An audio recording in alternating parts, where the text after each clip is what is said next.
Hey guys, and welcome to Ozzie Reviews, and welcome to September Q&A. Now guys, as you can see, we've got more rain here. It's like every time I try to get out and do a review, there seems to be the weather come in. But unfortunately, that's the way it goes, and that's just life on the farm in general. So let's start off with what's new here at Ozzie Reviews. Now, I will answer this question straight up. I've got a Bushmeister shotgun on its way, so I'll be giving you a full review of that. I know there's so many of you guys who have asked me about that. And yeah, look, I definitely want to get the review done. There's been a lot of hold-ups here in Queensland with PTAs in recent times, so it's sort of put a bit of a stop to a lot of the reviews lately, okay? So, but anyhow, that's on its way. I'll get out this month as well, guys. I've got one of those Bog Death Grip tripods, shooting tripods. I'm going to give that a review as well. I've been asked to have a look at one of them, so that'll be out this month as well. So yeah, a couple in the works there, guys, so please be patient. We definitely have more reviews coming, pending obviously weather and PTAs. So first one I got here is from Richard, and he says, hey Ozzie, in the last state election we all saw Labor have a landslide victory, but now you can see the damage a powerful government can be when there are no opposition in government. In the last few months we have seen here in Western Australia a review and rewrite of the state's gun laws without very much consultation with firearm shops and groups.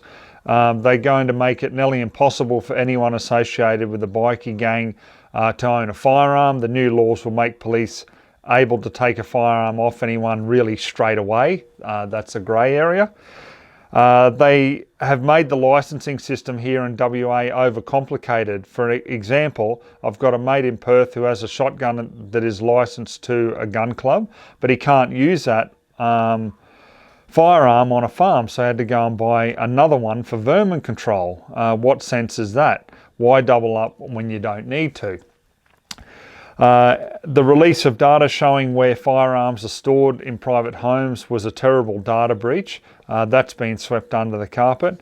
And now our state government is going to bring in fishing bans for 9 months. Again, all this stuff without consultation.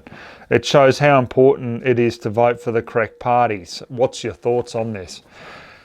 Oh, mate, I guess probably the one thing I can say is the last Australian shooter. I mean, I don't know how many times I've got to say it to people, Rich, and I know that, you know, you understand where I'm coming from with this, but, you know, so many shooters are just so lackadaisy with all this sort of thing, and then they turn around and they wonder why, when you have a socialist government that's been voted in, they take away firearms. That's what they do. They don't believe that you should have firearms. And it's just a little piece by piece process. They just chip away. They can't come straight out with it and say, we're banning all guns right now. So they know that what they have to do is you just take little bit by little bit. Because why? Most shooters will go, oh, that's still okay. I've still got my bolt action, 308. That is until they come for them too. Then it's like, oh, at least I've still got my bolt action 22. Yeah, that's till they come for them as well. Like I say in that video I did on the last Australian shooter, it is exactly as what I predicted in that video. I can't really say much more about it. As for what can be done about it, we all know the answer. You've got to vote the right people in power, but unfortunately that takes shooters to actually get up off their backside and get involved and do something. But unfortunately, mate, like I said, you know, with the last federal election, the most disappointing thing is you probably have about 0.1% or something of shooters that actually do get involved out of the 1 million or more of us that are here in Australia. So yeah, just very, very disappointing. So my question really back at, shooters is, what's it going to take before you get involved? Are you going to be down to your very last rifle because they've taken all the centerfires and all the lever actions and all the pump actions and everything away, and you're down to your single shot 22, but they're coming for that as well? Is it going to take that before you actually make a stand and go, I'm actually going to give up some time, money and effort and do something to help the cause? Who knows? Time will tell. Next question I got here is from Jack, and he says, G'day Ozzie, what do you consider the minimum amount of ammo to be kept on hand for hunters and or primary producers for both centerfire and rimfire? Since COVID-19, I buy a box of something per week. just for the fact ammo seems to dry up fast these days. Cheers, Jack. Mate, good idea. You know, how many times have, you know, I said, you know, get what you can while you can, because not only does the price of ammo seem to always increase, also, like you say, it does become scarce. As for how much you can have, well, I mean, that varies from state to state. I mean, here in Queensland, you know, it is pretty much unlimited. There is a couple of safeguards being put in place, like some explosive signs and so forth, if you go over 10,000 rounds, you know, where other states you have actual set limits written into the legislation there. So, you know, it's a little bit different here in Queensland, so I'm not sure where you're from, mate. But as for my personal feeling on what ammo you should be able to have, well, really, why should there be a limit on it? If you're safe and responsible and it's stored correctly, I don't believe there should be any limit imposed on you. That's my personal thoughts on it, because what will happen is if they do put in a limit, okay, so hypothetically, say they say, okay, nobody needs more than 10,000 rounds. Well, it's a blanket cover statement, isn't it? Like, I mean, if you've got 10,000 rounds of 308 compared to 10,000 rounds of 22 LR, well, there's a big difference, obviously, in price and, you know, and what your use is of it.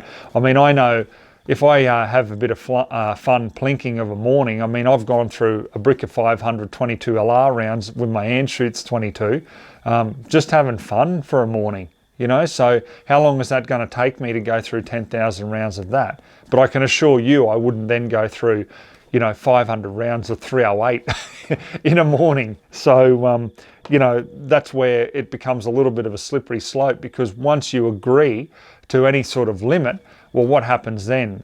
It doesn't discriminate to the type and the caliber you're using. And also, as time goes on, well, what do?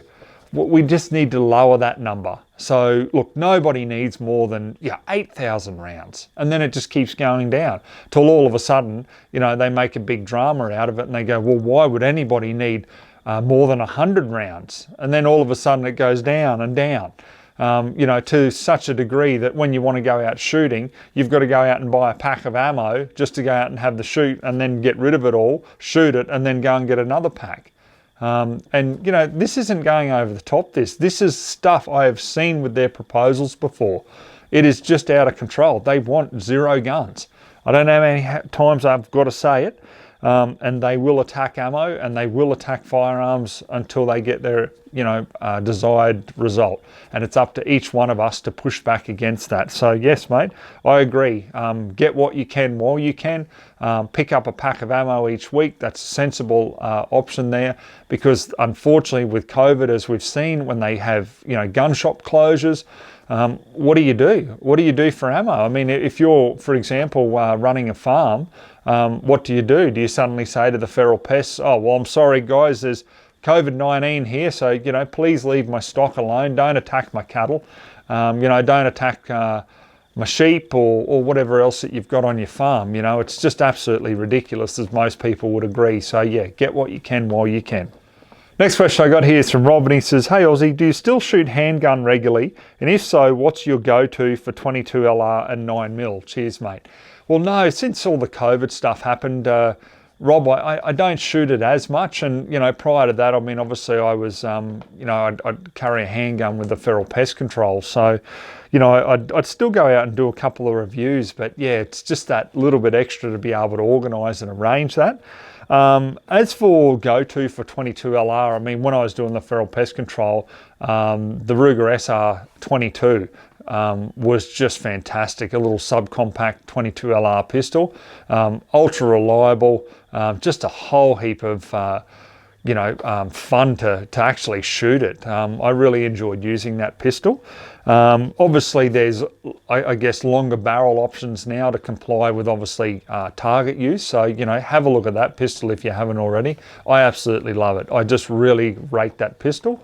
Also too, you can't go past the time tested, the Ruger Mark IIIs and even now the Mark IVs.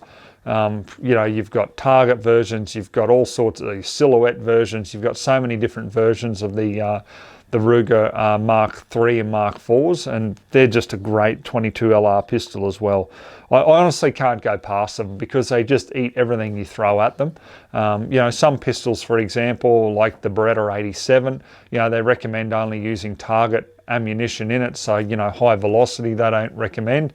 You know, and I want a pistol that just obviously eats everything, especially in 22 LR. I mean, if you're going in a silhouette competition, you want something with just that little bit more knockdown that you get with a high velocity 22 round as opposed to a standard velocity 22 round. So that's it for 22 LR. As for 9mm, mate, I really enjoyed the Smith & Wesson, the M&P, the 2.0.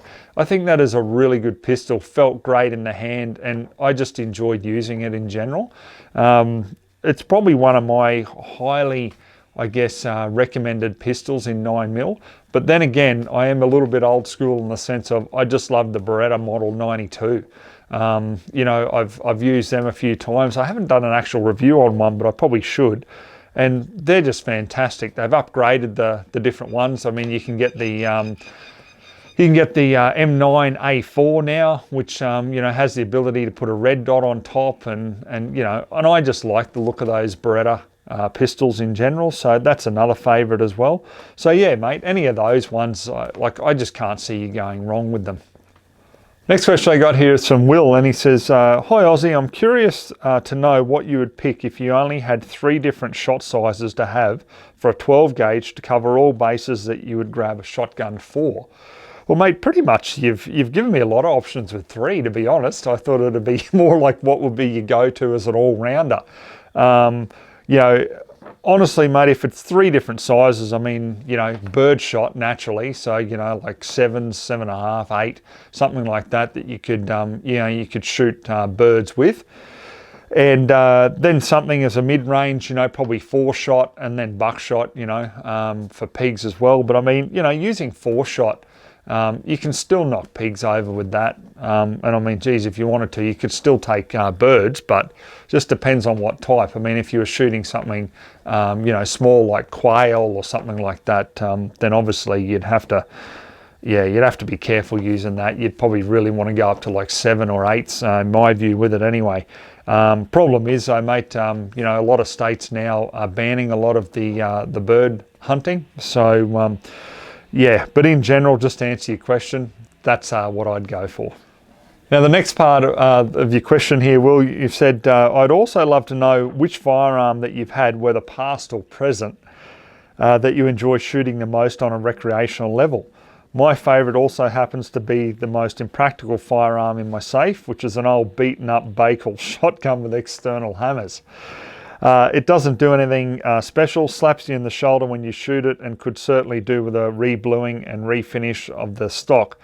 But it just works and brings a smile to my face whenever it gets used. Thanks, mate, and all the best. Yeah, I tell you, it's funny like that, isn't it? You know, you can just have an old shotgun like that that just hurts like hell when you're out using it, but you just love it. It's just like an old favourite. But mate, for me, I mean, recreational shooting, okay, so you've eliminated my semi-autos, which is disappointing for me. But, you know, something that I just grab and I just go out and, like, I'll take with me, like if I'm just walking around. So Ruger American Bolt Action 22 or 22 Magnum, they're probably the 2 ones that I'll choose either or. There's just something, I don't know, there's just something about just throwing a rimfire over my shoulder and just going for a walk and just having a bit of a plink, you know, like I might see just a dirt patch up on the hill somewhere and I just want to test where that ammo is going to fall. And, you know, so you can just take that shot at it and you're not annoying anyone. Not that I am out here anyway, but you know what I mean? Like if you're on smaller properties and around other people, and it's just fun and cheap and economical. So, yeah, I think that, mate, the Ruger American rimfire rifle is just pretty much my go-to just for a bit of recreational fun. Next question I got here is from Ben. He says, hi Ozzie, I've been enjoying the 22 Magnum ammo reviews. I use the CCI 40 grain jacketed hollow point maxi mag through my CZ455 22 Magnum. Any chance of a review of that ammo, as I'd like to hear your thoughts on the 22 mag round in general? Well, mate, if you haven't seen it, I've actually got like basically a beginner basics series where I talk about different calibers, and I have covered the 22 Magnum. Like, so each review is each caliber individually. It's not like one review with a whole heap of calibers. So if you just search Ozzie Reviews 22 Magnum on YouTube, it'll come up. So take a look at that and you'll hear my thoughts on the 22 Magnum in general. But that ammo, I'll grab some, mate, and I'll give it a go through my 22 Magnum Ruger American, and I'll let you know what I think. But just in general, I really do enjoy the 22 Magnum over the 17 HMR, very much so I do. I know there's arguments for and against. The 17 HMR obviously shoots a lot flatter, but I don't know, there's just something about the 22 Magnum and the various ammo that's available for it these days, and the accuracy that I've been getting out of the 22 Magnum has certainly been very impressive. So I find it just that really good round in general for going out. You know, you can take dogs with it, you take foxes with it. It's just got that bit more knockdown to give you that bit more confidence at longer ranges. When I say longer ranges, naturally, you know, for a rimfire. So yeah, mate, I quite like it, but if you want to hear more on my thoughts of it, take a look at that video, like I said. All right, guys, that concludes this month's Q&A. Hope you enjoyed watching it. Like I've said numerous times, guys, look, I'm not sponsored by anyone but you guys at home. So if you do want me to give you my time and answer your questions, please, you need to be a part of Patreon for me to be able to give you my time, okay? So this is where all the questions and answers are submitted through there, or even just through a private message if you're a Patreon supporter. And obviously I'll give you my time in return, you know, for a small donation. Okay, guys, thanks very much for watching, and we'll catch you on the next review.